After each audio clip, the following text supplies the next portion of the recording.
Hi there everyone, I'm Vic and I'm one of the careers consultants at the University Careers Service. I'm the Link Careers Consultant for Drama and Film, so I'm here to host this webinar, Building Resilience, a career session for students of drama and film. For those of you who haven't used GoToWebinar before, there is a Q&A facility that you should find on the right hand side of your screen, so you can ask questions throughout. What I'll do is I'll wait until the end and I will answer questions at that point, just so that I can present and not be distracted by the questions. Hopefully you can all hear me at the moment. If you could just drop a little message in the chat just to say that you can hear me, that would be fabulous. And just to check that everything's working.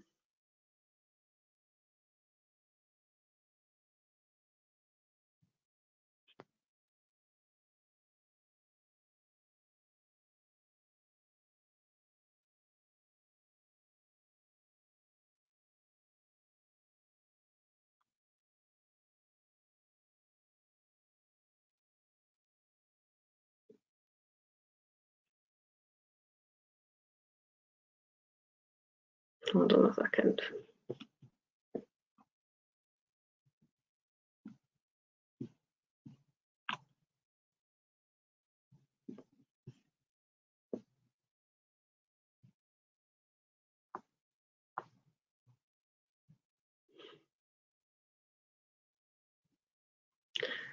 Sorry, technical difficulty, bear with me.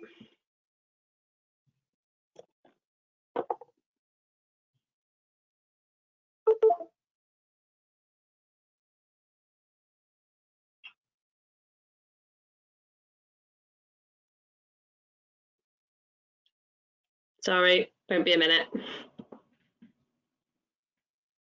There we go.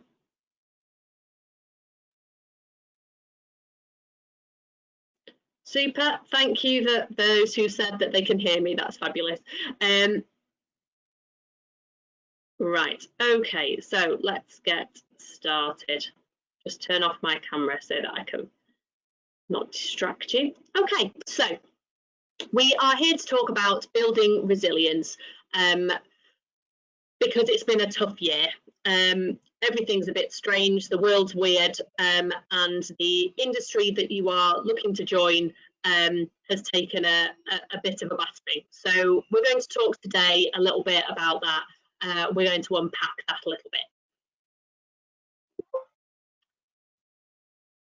The first thing that I wanted to do was just a bit of a temperature check, really, and just see where everybody is at the moment. So I'm going to put a poll on your screen. No one can see your answer. It won't pop up with your name or anything. So be really honest.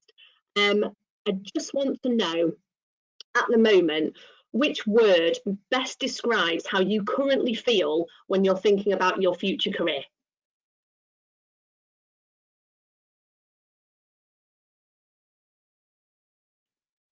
That's interesting. There's quite a lot of uncertain, bit of demotivated. Oh, we're being overtaken by hopeful.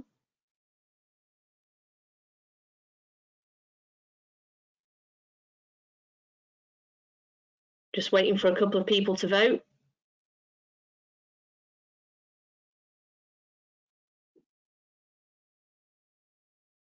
Okay. So we've got about 58% of people feeling uncertain, 8% feeling demotivated, and 33% feeling hopeful, which is great. I'm really pleased about that. Those of you who are feeling uncertain and demotivated, I get it, and that's perfectly legitimate that you feel that way. Hopefully today will help you to feel a little bit more positive. But it's a really difficult time for everybody, so I completely respect where you're at the moment. So thank you so much, everyone, for taking part in that. We'll take the poll again at the end, just to see how everyone's doing. So this is a word that you'll have probably heard quite a lot of in recent times. This is resilience. So what and why? So resilience is the ability to be happy, successful, again, after something difficult or bad has happened. It's also the ability of a substance to return to its usual shape after being bent, stretched, or pressed. We're going to look at the first definition initially. And resilience is really important because something difficult and bad has happened. Nobody went into this year, nobody went into their degree thinking that in the middle of it, there was going to be a global pandemic and the whole world would shut down, and that theatres wouldn't be able to open and film sets would have to be closed and all of those things. But the ability to be happy and successful again after something has happened is absolutely key, and it is possible. And actually, the very fact that you're here, that you're back at university, albeit remotely, that you're carrying on, you're continuing to learn, despite what has occurred in the last 12 months, shows that you have actually already developed resilience. There's also the second part of the definition, which is the ability of a substance to return to its usual shape after something's happened to it. And I would actually argue that that's not necessarily necessary or desirable, because every experience that we have, good or bad, changes us a little bit. It alters our shape slightly. And that often opens up new opportunities. Sometimes it closes some doors somewhere, but often it makes a change in us that's permanent, that can change things for the better. So don't get too hung up on that part of resilience, being able to return to their usual shape. Think about it in terms of personal growth. So there's a lot of kind of negative press out there about the media industry in particular. This is some really up-to-date research that's been done, and I want you to kind of try and really take this in. Particularly, while the media industry may be among the hardest hit by the COVID-19 crisis, it is also the one humanity is relying on for crucial up-to-the-minute information and as a way to counter the isolation caused by social distancing. You are being relied upon by humanity. Now, some policies, some funding policies that have been out there for the creative industries have made it feel that it's not valued in some ways, but hopefully this will counter that a little bit. Humanity is relying on you to make sure that the news is broadcast, to make sure that there's entertainment. Like it says here, consumers want to stay informed, they want to be entertained, and the media industry continues to find novel, engaging ways to help deliver on the promise of keeping customers informed and entertained. The media industry is stepping up to the plate and is making things happen. It's creative by its very nature, and to want to be part of that is a great thing, and there is still an industry there for you to go and join. But I'm not going to just say that everything's fine and everything's normal, because things are not fine and they're not normal. But there is a way that you can continue to kind of build that resilience, that ability to still be successful after something bad has happened, by sometimes redefining your definition of success. So there are a few different kind of theoretical approaches to career, like what actually is a career. My personal favourite is planned happenstance, and that is about understanding yourself, becoming really self-aware, and becoming very aware of opportunities, understanding what your strengths and your skills are and what it is that you want to do, not in terms of a job title, but in terms of problems you want to solve, what activities you want to do in a day-to-day, and then finding the matches between the two. It's kind of planning to not have a plan. That also links closely to the chaos theory of careers, which is another fun one to look up. I'm currently reading a book called The Squiggly Career, and it's really the antithesis of the career ladder. It's very much about the windy journey that most of us go on for their career. And actually, if you set out at the beginning expecting it to be squiggly, then you will, in that way, build resilience, because those feelings of failure and of not being successful come when you have an idea of what you want to achieve and then you're unable to achieve it. Whereas if you're expecting to have a squiggly career that takes unexpected twists and turns, then when that does inevitably happen, you just see it as part of your career journey and not any kind of failure. The squiggly career was where I learned that the average working life is 90,000 hours. So think about how you want to use your 90,000 hours. You definitely don't have to spend them all doing the same thing, and I would highly recommend that you don't. So when we're looking at career success, you need to remember that it's defined by you. It's your personal career journey. Whatever success means to you is right. It can change over time. You can change your mind. And that's not, a patronizing thing that I'm trying to say. It's about, you'll have different priorities at different points in your life, where the job that you're doing to pay bills might not be the one that fulfills you the most, just due to circumstances, but then at other times it might be. Linking your career success to an overall personal mission of kind of what you want to achieve, what changes you want to make, what problems you want to solve, rather than a bucket list of job titles that you want to possess, is a much better way of defining what success is for you.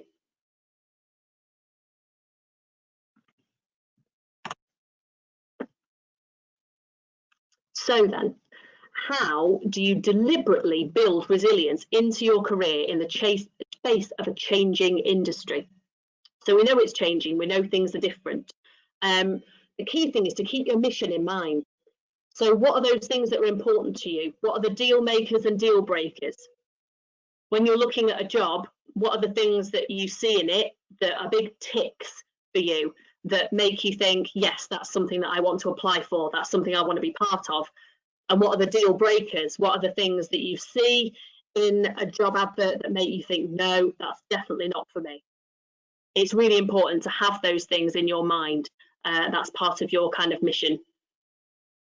So you build resilience into your career by expecting it to be squiggly. Looking at the concept of the portfolio career. So a portfolio career is something that's pretty common in creative industries, and it makes up your sort of full-time or whatever equivalent salary, your working hours for the week. And that can comprise of full-time or part-time salaried roles where you get a regular paycheck every month. And that can also comprise of self-employment, freelancing, short-term contracts, even aspects of voluntary work or things that you do unpaid, kind of as a hobby because you enjoy them.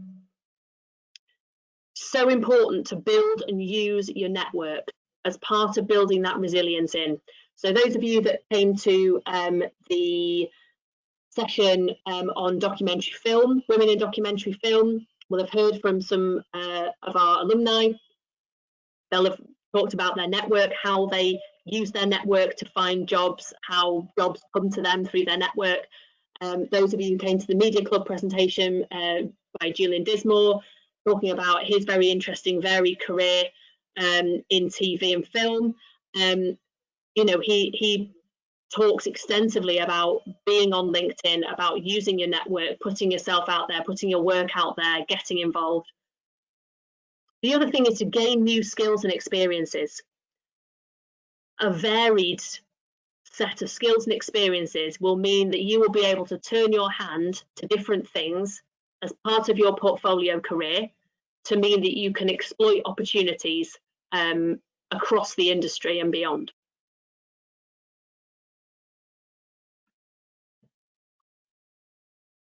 So this here is an example of a real portfolio career. This is somebody who started as a radio producer and then became a radio presenter, and then moved into acting. Well, they started in theatre acting, actually. But this person has had a 40-year career. And these are things that they've done throughout that career in various proportions. So some of the time they were working more as an actor with volunteering as a school governor on the side. At other times, they were a full-time voiceover artist. Then there's other times in their career there wasn't any acting work around at the time, went through a bit of a dry spell, so was working as a receptionist. Then this person got a little bit older and found that some of the acting jobs that they used to kind of get put up for, they weren't anymore.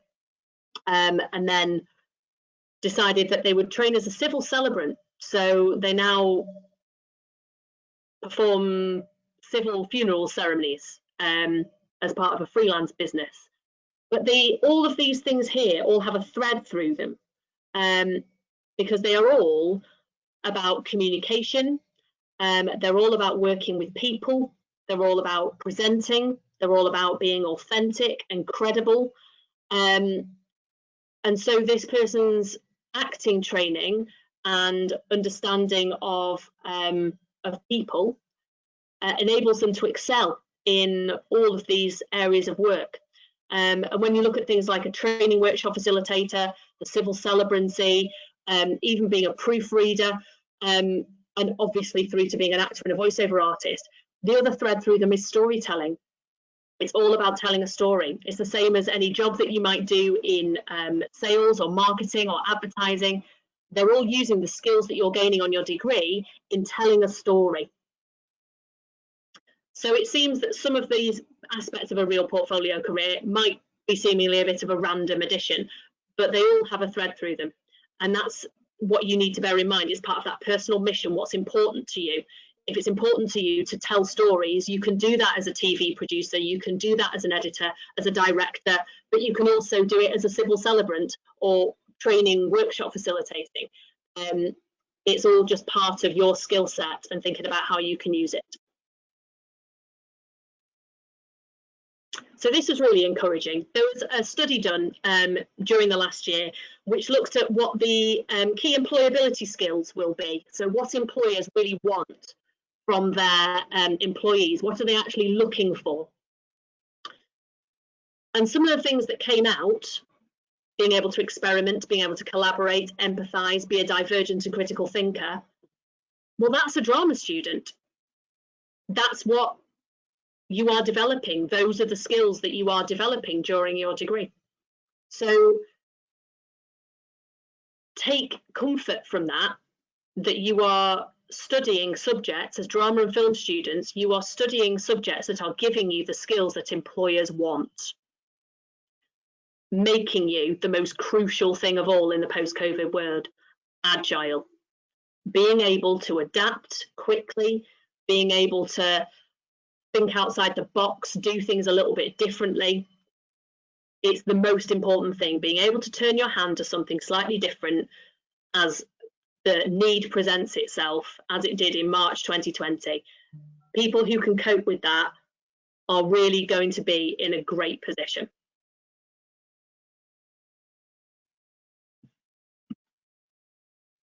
So there are some things that you might, however, be lacking. When I was looking at this list of key skills that employers wanted to see, some of those are listed here with some ideas about how you might be able to address those gaps if they are gaps for you. So digital skills.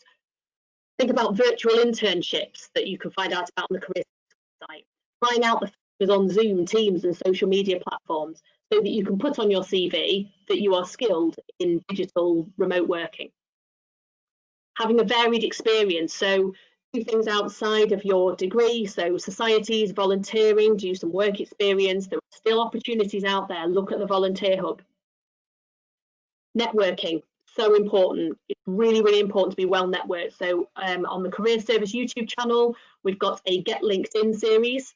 There's also the Media Club, which you can join on Facebook. Commercial awareness is something that a lot of graduates of all disciplines fall down on when they are doing graduate interviews. It's about understanding your industry. It's about understanding the business context. So think about researching the media industry, attending industry events, network on LinkedIn, use the alumni search to find out what graduates of your course are now doing. You know, if you're thinking about kind of branching out to do something a bit different, then do the research, say on LinkedIn, find companies that are doing that, understand what it is that they do, use their websites to do that, and connect with people who are maybe University of Manchester alumni, who are working in those companies, to find out a bit more about it. It will stand you in good stead for interviews if you can show that you know what you're talking about.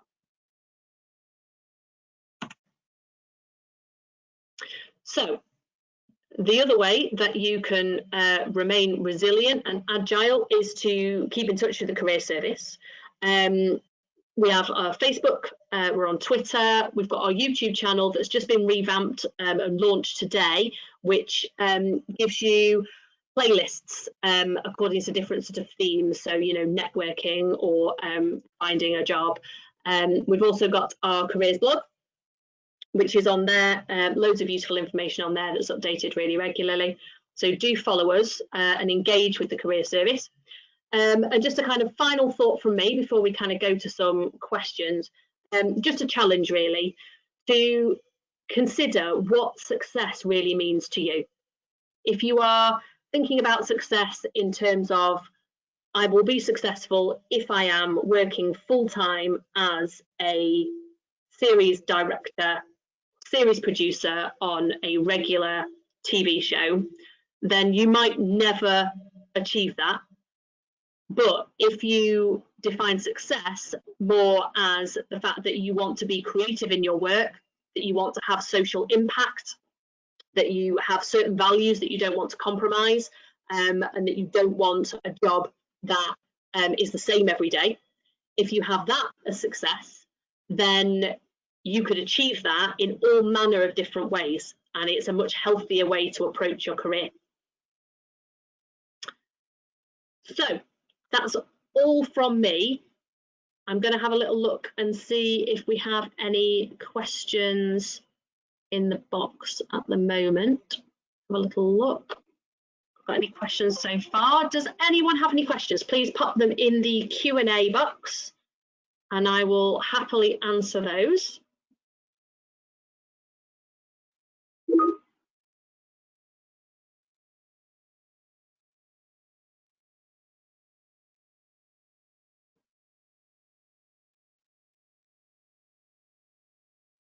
Looks like people are doing okay.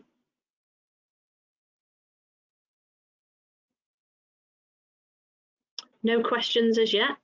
Oh, there we go. So, question. What are the best ways to network currently? It's a really good question because obviously industry events, we're not all popping down to Media City. The best way is to actually get involved in things at university and put your work out there. LinkedIn really is where everything happens. So use the alumni search on LinkedIn to find graduates of your course and see what they're doing now, connect with them on LinkedIn and start those kind of conversations. It's also really important to get involved with the University Media Club via our Facebook group, because there are kind of industry relevant events, competitions and things that are placed on there. It's about getting involved, putting yourself out there. I hope that helps. How can we get a foot in the door with no experience? Again, it's about creating work to show people. It's about networking. So using the alumni of your course. Oh, sorry, technical thing. It's using the alumni of your course to find out kind of what they're doing now and to ask for experience that way. How can you find alumni? You can find alumni by going to events that are organised by your department. There was one a few weeks ago where alumni came to speak to current students about what they're doing. You can also find alumni using the alumni search on LinkedIn. So during induction, I led a session called the 6 Degrees of Manchester, which talked all about that. You can find more information on that on the Careers YouTube channel under networking. There's a series called Get LinkedIn, and it's all about building a good LinkedIn profile. And then the third in the series is Get LinkedIn, Find Jobs. And in there we talk about the alumni search, how to make connections with people, and also the kind of job search function on there.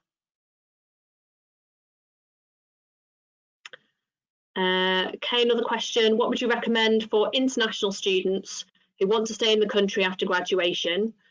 How more difficult is it to find a job for them here? It is slightly more difficult depending on the visa situation. It's not something that I can go into detail right now, but there is a section on the Career Service website specifically for international students, which explains a little bit about the options. It is more difficult in terms of freelance work. That's not always possible. You tend to need an employer if you need to be in the country on a visa.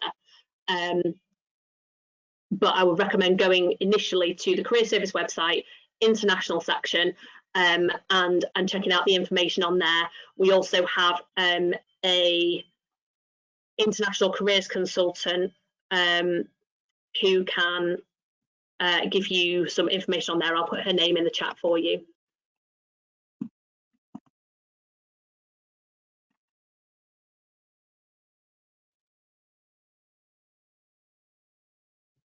There you go. I've sent you a message, the student who asked that question.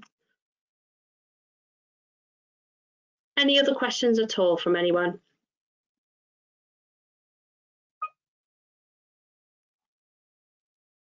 Doesn't look like it.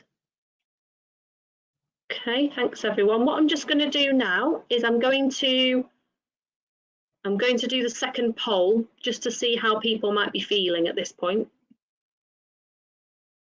There you go.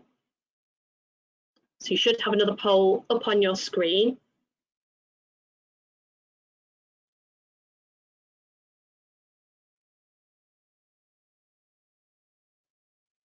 Oh, hopeful's taking the lead. That's reassuring. We're on 40% uncertain, 60% hopeful, and no demotivated. So that's marvellous. Hopefully you found that a useful session.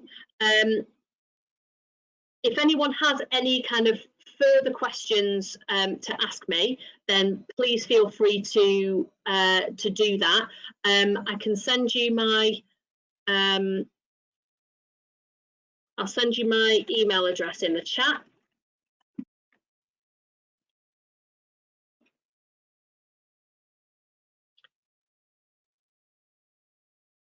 There we go.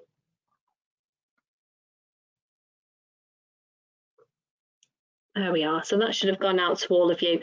But I would really encourage all of you to check out everything that the Career Service has to offer.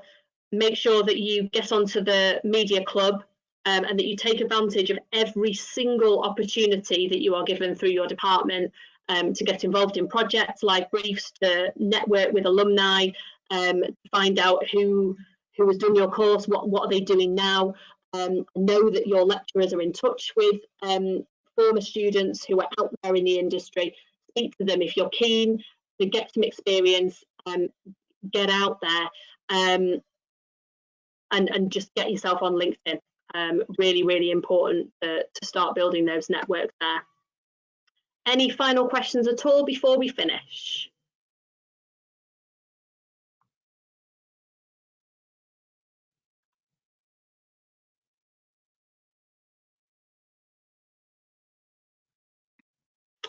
No, that's brilliant. Thank you so much to everyone for attending. I really appreciate you coming. I really hope you found it useful.